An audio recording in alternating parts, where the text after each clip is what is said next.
Roman history never presents itself as pristine, yet it still lasted with us throughout the ages.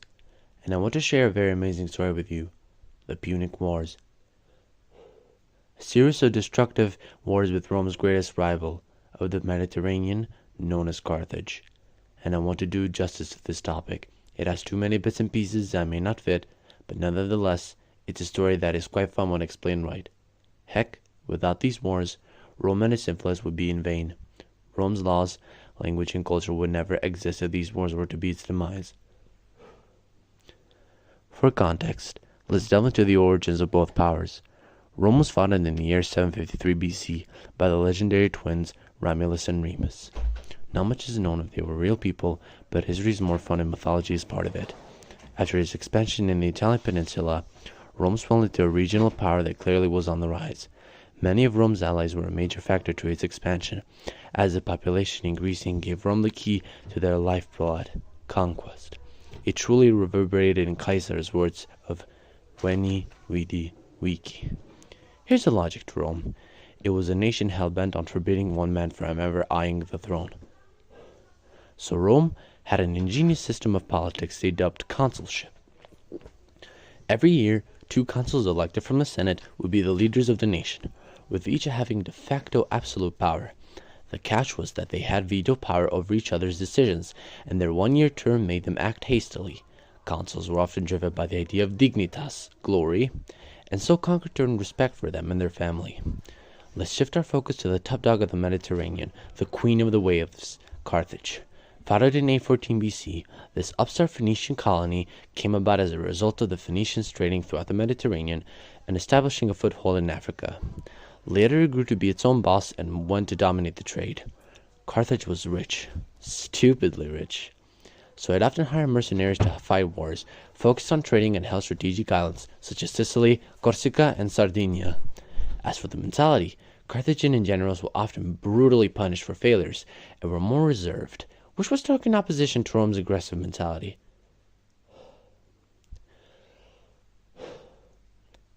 Beginning. With that out of the way, let us get into the meat of the story. We begin with some pirates, quite sad as they roamed aimlessly in Sicily. Long ago, the tyrant of Syracuse had employed these boys, known as the Mamertines, to be part of his ranks. But after he passed, his son was skeptical of these pirates and told them to leave. They found asylum in Messana, where the town welcomed them, in a condition that none be harmed. But, pirates being pirates, they eventually plundered and shed blood. But even this proved to be dangerous. They sent out a cry to Carthage for help. The Carthaginians, ever happy to help, sent their forces to assist the Mamertines. But woe to them, for some in the Mamertine ranks sent out a cry to Rome as well. And when Rome saw the luscious fields and stretching lands of Sicily, a grin could be felt across their face. Carthage was livid that Rome had placed its armies on the island. So, to not let insults be added to injury, they set out to remove them off. Messana's garrison was cleared by the Mamertines, which left Rome a quick foothold as they dealt with Syracuse first, and then the clash occurred. The battle was heated, with the Romans being favored. After the loss, Carthage was distraught at this. They realized that they let Rome take a foothold in their island. Syracuse, which had strangely allied with Carthage, returned to their old status as an enemy and joined Rome, because to be honest, who doesn't like the victor? Next on our list is the Battle of Agrigentum. A double siege took place here, with the Roman force besieging the Carthaginian garrison, while the Carthaginian reinforcements besieged the Romans.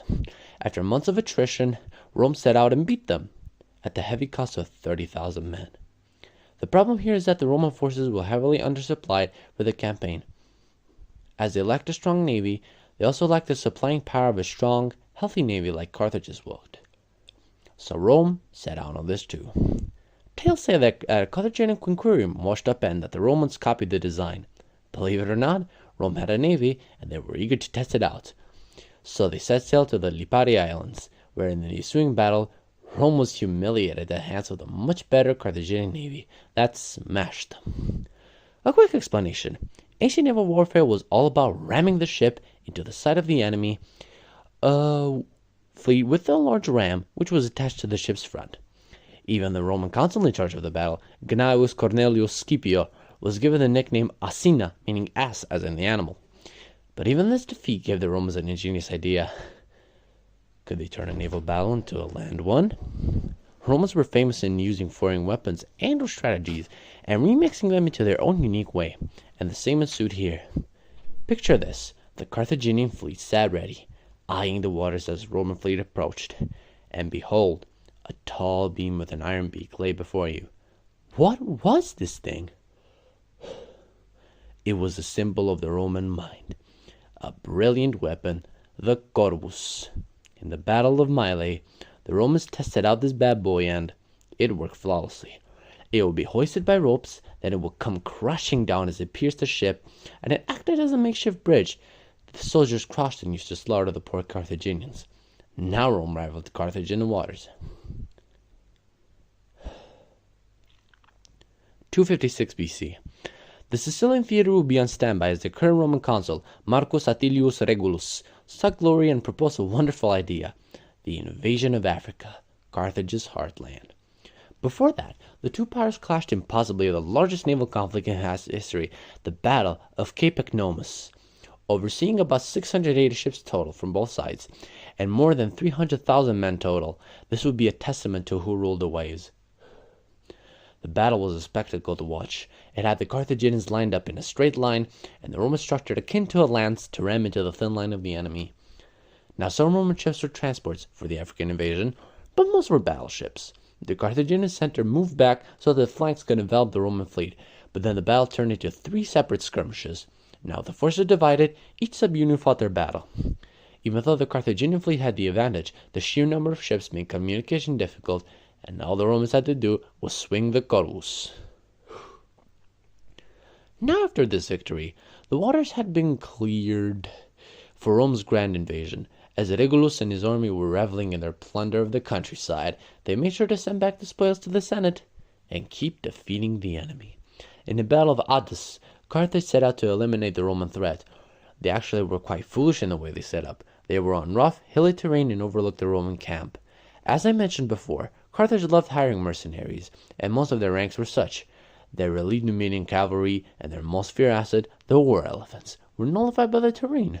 So when the Romans set out, they thrashed the army there. And you may think, why were they so inexperienced? What if they had help from a strategist? This is where the Spartan comes. Xanthippus, a Spartan mercenary and strategist, basically reorganized the units, placing the war elephants in front and using terrain that would support the cavalry. And he was proven right in the Battle of the Bagradus River. In this battle, the Romans lost and Regulus was captured. Regulus was told to return to Rome and tell him to surrender. Imagine their surprise when Regulus came to the Senate and told them, "We, fathers, have been sent to you by the Carthaginians. They ask either for peace or in exchange of prisoners," one version reads. He urged the Senate to refuse and for them to keep the fight. Then Regulus returned to Carthage when he was tortured. The balls on this man. Eventually, a series of natural disasters and storms decimated several fleets and made Rome lose hundreds of thousands of men. Carthage was sure that if this continued, that Rome would give up, and they'd be wrong. For the victor shall not be victorious if the vanquished does not consider himself so. These words of Quintus Ennius were in fact the essence of the Roman mentality. Continuing, Rome then enacted its final move in Sicily, the siege of Lilybaeum. In 250 BC, Rome laid siege, and this is where the war became stagnant. The siege lasted a long time, so the Romans had to break the deadlock. A fleet manned by Consul Pulcher sent out the Drepana, and they planned to attack. And here's a funny story I want to share. Pulcher, to see if he was favored, put some food to sacred chickens and ushered them to eat it. But as the chickens refused, an irate Pulcher tossed them at sea and yelled, "Then let them drink!" Although it wasn't funny when the Roman fleet was annihilated in this battle. And the Romans left the corvus to stabilize the ships, so that the loss of the secret weapon was also a factor in this loss. Another disaster ensued, and the war still looked like it wouldn't end. So let's use this standstill to talk about the most important personality of this war, who knew that there would be no Second Punic War, and no Hannibal, for this man was Hannibal's father himself, Hamilcar Barca. Hamilcar was a genius, always being a thorn in the Roman side and annoying them with his ever-constant presence in Sicily. his deep hatred of Rome over what he saw as the weak, corruptible Carthaginian Senate chickening out over Sicily's loss. Hamilcar always believed Carthage was able to destroy Rome, but the loss of money and the need to trade forced the state to remove otherwise. The navy was recalled, with most resuming trade and eventually leaving Hamilcar by himself. The end of the war. This war lasted for 23 years, and it was painful to both powers. Loss of money, men, and morale had left both powers empty. Rome sought to still keep conquering, and they took advantage of a weakened Carthage, but that will be the topic for the Second Punic War. The ensuing Treaty of Lutatius stated that Carthage would have to pay reparation of about 2,200 talents of silver over 20 years, which at the last minute made it to be paid over 10 years with a higher sum of 3,200 talents. That Carthage must not wage war on Syracuse and her allies. And you see that this was a heavy blow to Carthage. Years would pass on, with both nations recovering from this war, but as Hamilcar's resentment grew, his eyes went towards Iberia, which he subdued most of and set up a kingdom for Carthage's sake. And the Romans? Well, he was going to pay them back. And here we've ended this video. Make sure to stick around for the Second Punic War. Goodbye.